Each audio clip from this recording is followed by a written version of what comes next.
Hello, welcome back. We are now on day 10 of this 21-day challenge of loving and relaxing your body more. So, if you're new here, welcome. If you've been following since the beginning, I hope that you have been noticing and experiencing new things. And so, I just wanted to give a little bit more information here and to explain the purpose of these videos and the purpose of feeling and tuning into what our body is telling us. We are as human beings, we are made up of multiple bodies. We are made up of our physical body, which is what we see. We are made up of our mental body, which is how we are able to think and generate thoughts and ideas. We are also made up of an emotional body, which is how we experience different emotions throughout life. But we are also made up of a spiritual body because at the core of us, we are soul beings having a human experience. And so it is important to remember that whilst our body is what is allowing us to move and experience through this life, we are not our body. Our bodies are simply a vessel that allow us to move through this world. And just like how we maintain our cars and we make sure that they have fuel and that they go for maintenance, this is the same thing that we need to be doing to our bodies. But unfortunately, we have been taught to believe that eating right, sleeping enough, and doing exercise is enough in order to make sure that our vessel and our body is in good health. Unfortunately, this is not true. There is a lot of misinformation out there as to how or the things that we need to be doing in order to be in good health. But what I wanted to highlight here is that most people, even if they are exercising, we do not pay attention to the alignment of our body. And when we are not paying attention to the alignment of our body, what happens is that even when we are exercising, we actually increase the risk of injury and we're actually putting more damage on our body than we are putting good stuff in our body.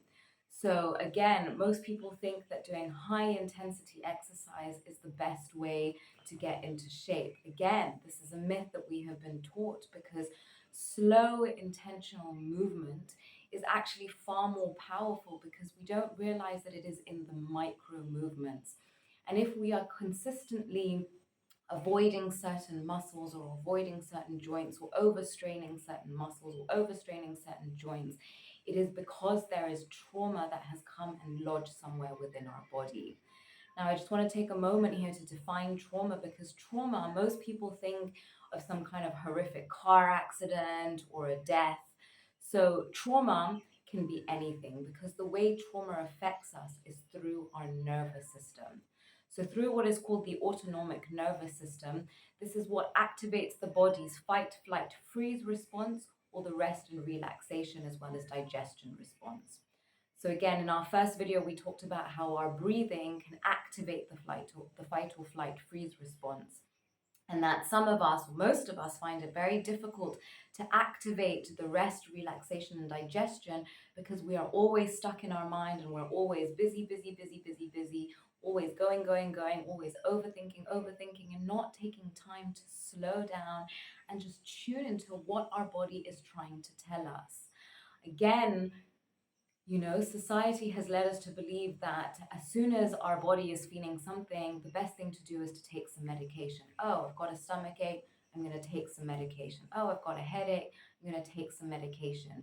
But these signs that our body is sending us are information and wisdom that our body is sharing with us to let us know that something in the overall system of our body is not going well. And the thing is, we might feel it in our physical body, but this actually might be related to something going on in our mental body, our emotional body, or even our spiritual body.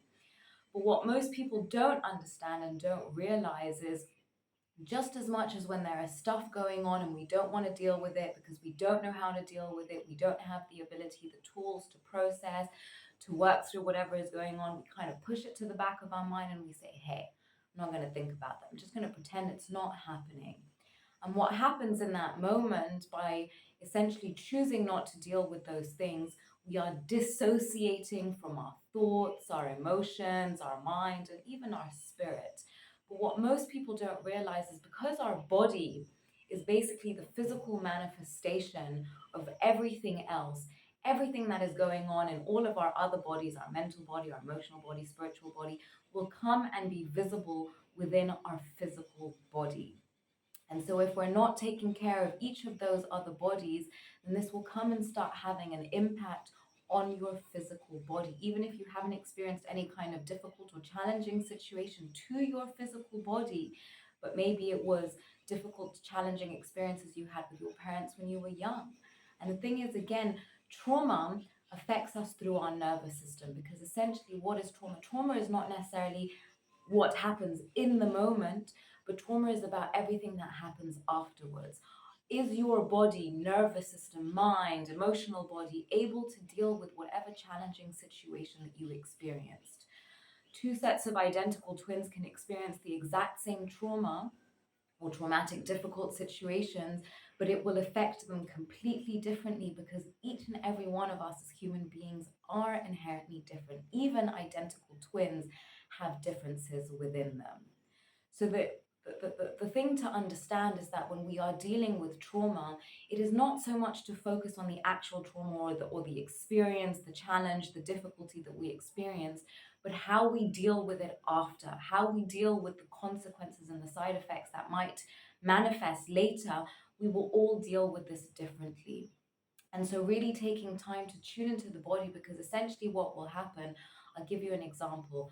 Perhaps when you were a child, you used to love riding your bike a lot and you kept on falling and hitting your knees. That is trauma to the body. Even if you didn't injure the knees, but you had small bruises, that was an impact, and that is something that the body is not used to dealing with. And that impact, puff, of hitting onto the knees would have caused trauma, or the energy of trauma would have come and remained lodged somewhere within your body, lodged in the knee, or it could have traveled up.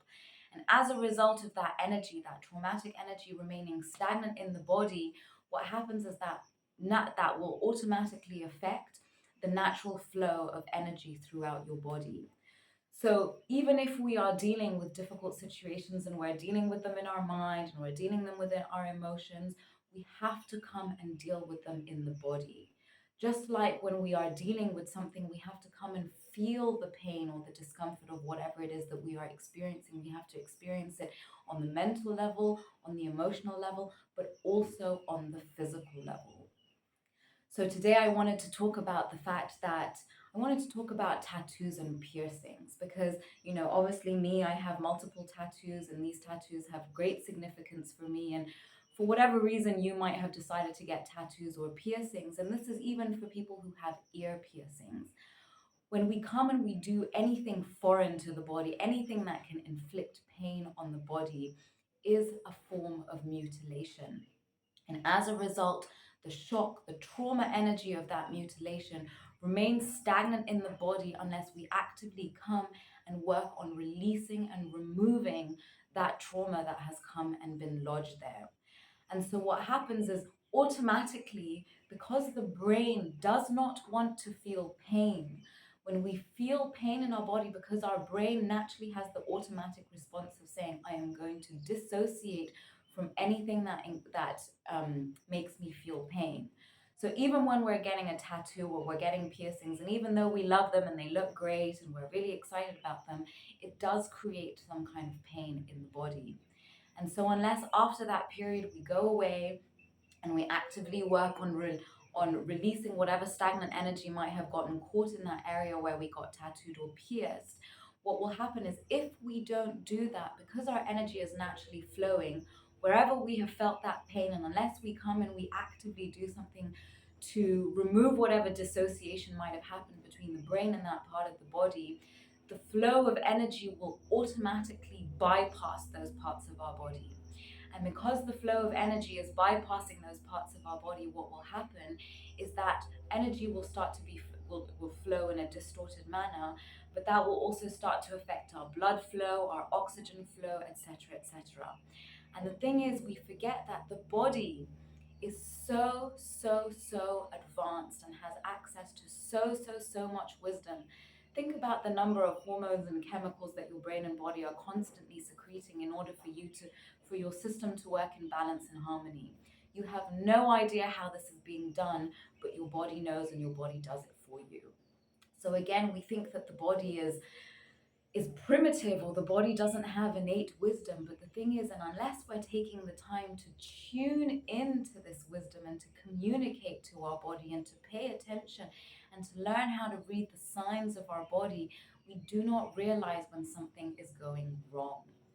And this whole practice is really about prevention rather than cure, because most of us, we don't give our bodies the attention they need until it is too late, until something is going wrong.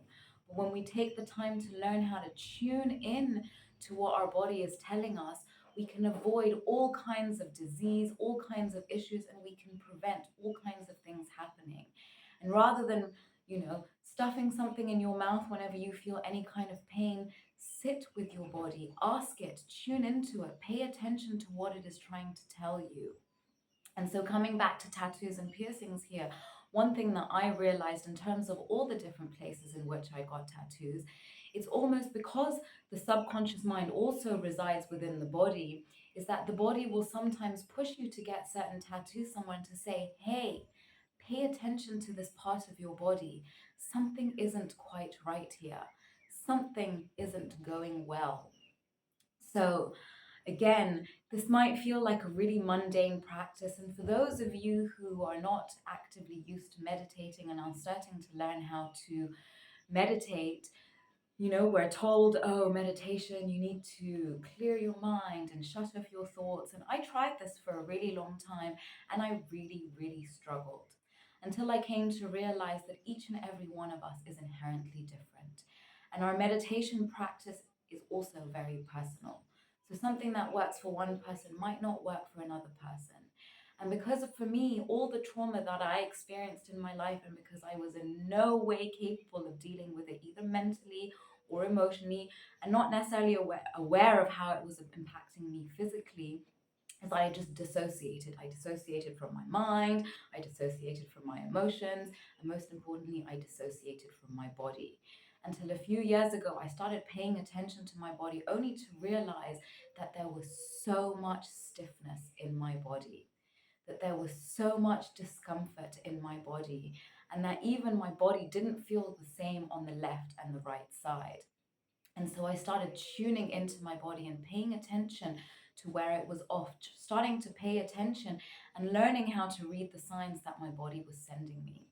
And so one of the first things I started doing here was I started first noticing, so again, we can focus on our tattoos, our piercings, but also our scars. So I started tuning into all the scars on my body, and I started realizing that I had never taken the time to actually send love to those parts of myself that had been injured. And this might seem so silly and so little, but the thing is, remember, if we are not actively sending love and gentleness and kindness and compassion to our body and to ourselves, people will not do it for us. So all these things that we look for outside of us, we're being taught that we have to first learn how to give these things to ourselves. So start paying attention to all the different scars that you have in your body. And start, for example, I have scars on my wrists. And so one way to do this is simply looking at the scars, remembering the memory of how those scars happened, and sending love to that experience. You can even gently come and start massaging the area very gently and sending it love. And you can bring in affirmations of, I send you love, or remove all the pain that was experienced when these scars occurred. Send yourself love, or you can even bring in the powerful Hawaiian prayer, which is called Ho'oponopono. And essentially, this prayer was practiced by a doctor in Hawaii whose name was Dr. Hugh Len.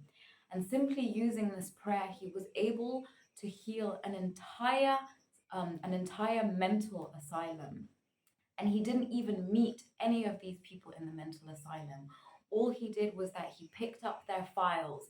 And whenever he read through the files of each of these individual people who was incarcerated in this mental asylum, whatever things came up inside of him, whatever thoughts, emotions, judgment, negative thoughts, anything that would come up inside of him, he would simply repeat these four following words, and you can repeat them in whatever order you like. There is no rule here. He simply repeated, I'm sorry, thank you, Please forgive me. I love you. Or I love you. Please forgive me. Thank you. I'm sorry. So these 4 words, what most people don't realize is that because everything is made up of energy, everything is made up of frequency. The words we speak also have frequency. You can look up a study that was conducted by a Japanese businessman called Yasaru Emoto, where he basically studied the crystallization of water. And he experienced that when you expose water to positive intentions, positive music, positive words, the crystals that would formed when the water was iced, they would create beautiful geometrical patterns. And when the water was exposed to negative words and horrible music and negative intentions, the water crystallization process would be distorted. And the geometric shapes that were beautiful became something quite ugly. And remember, we as human beings are made up of what, 70 to 80% water. So you can imagine the words we speak to ourselves, the thoughts we have to ourselves, how they affect our makeup, how they affect our cellular composition. So simply saying those 4 words to your scars, your tattoos, your piercings, you would be surprised by how this is going to start to let the energy flow again. And if you are not used to working with energy and you are not used to tapping into frequency, this might seem really counterintuitive for your mind, because in our minds, we're always taught in order for something to happen, we have to do something. We have to physically go and do something big, not realizing that just thinking something, just feeling something, just intending something is a powerful way to start getting our energy to move. So start paying attention to all the places you have scars. Even if these scars are no longer visible, think of all the places. Maybe you had an operation and perhaps those scars aren't even visible. The trauma that is experienced in your body when you are cut through. Because even if you don't feel anything because you were sedated or you were under anesthesia, the body holds everything that you have ever experienced. And unless you go and start undoing the somatic stress, the somatic trauma that is created on your whole body, not just your body, but your mental body, your physical body, emotional body, spiritual body, we're starting to help by doing this process.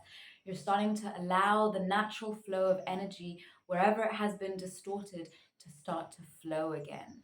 So this process is, it's a simple process. You can come and tap, you can come and massage, you can gently send positive energy, positive thoughts, positive vibrations, bringing in the frequency and the feeling of love, and simply sending that to all the different parts of your body where you are experiencing pain today or where you experienced pain at some previous time in your life.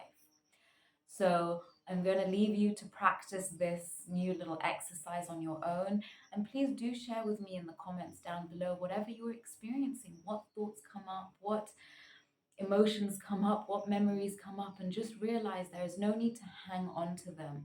This process or this exercise is really about letting go and letting things that have been stagnant in your life start to flow so you can come back into a state of flow and relaxation as well.